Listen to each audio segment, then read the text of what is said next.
Panibagong araw, panibagong buhay, tara samahan niyo ako magpasikat tayo. For today's video nga ay mag-harvest kami ng munggo o balatong. At dahil nga marami pang tira kaya naman sasaidin namin. Sayang din kasi kung hindi namin sasaidin. Kung bibili ka kasi sa tindahan ang halagang 10 piso ay hindi talaga kakasya sa isang pamilya. Kaya naman mas maganda na may sarili talagang tanim kahit anong oras ay pwede kang magluto at madami din. Kasama ko nga din pala ang aking mga pamangkin at 2 kong anak. Tutulong daw sila magbunot maglandi pala.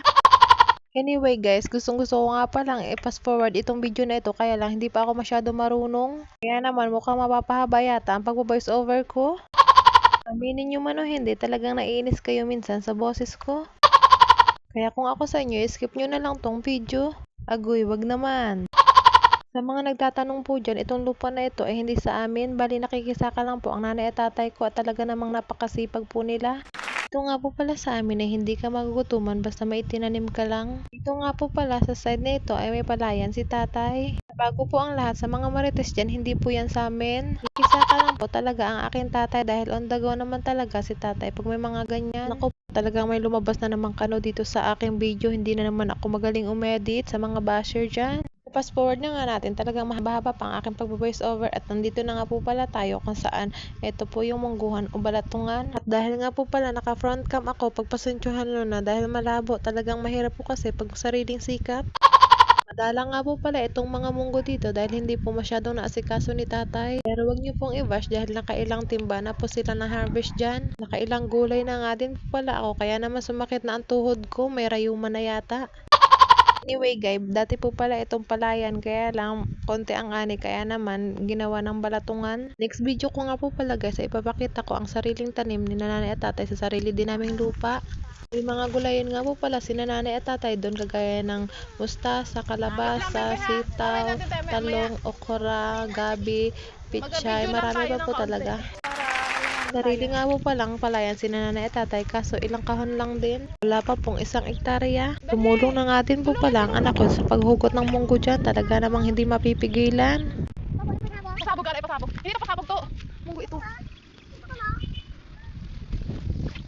Naglandi na nga din po pala ang aking anak dito kaya naman naiiyamot na ako at gusto ko nang umuwi. Fast forward na nga po pala natin itong video, talagang mahaba-haba na aking pag voice over. Hindi nga po pala ako sanay. Sanay po kasi ako mag-inarte kagaya niyan. Ito po tapos na dahil uuwi na. Nag-iinarte na nga po ang lola mo. Dahil nga tinatamad na naman ulit ako. I-fast forward na natin.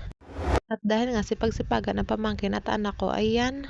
Dito nga po pala sa part na ito ay binilod ng tatay para mag-iik na. Mag-iik means ihiwalay na ang banat sa tinalupan. Anyway guys, baka magtanong po kayo kung bakit iba na ang aming suot na damit dyan. Kulimlim po pala dito sa amin kaya ngayon lang uminit, kaya ngayon lang po naibilad.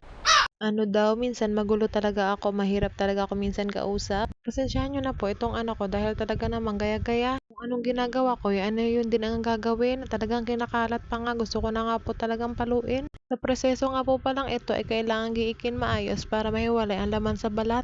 Kung hindi ka talaga better dyan, ay talagang hihiwalay talaga ang balat mo sa tinalupan. Ano daw? Ito nga po pala sa part na ito ay mag-isa na lang ako, wala na po yung batang makulit kaya ang makikita nyo na lang po ay paa, tuhod, balik at ulo.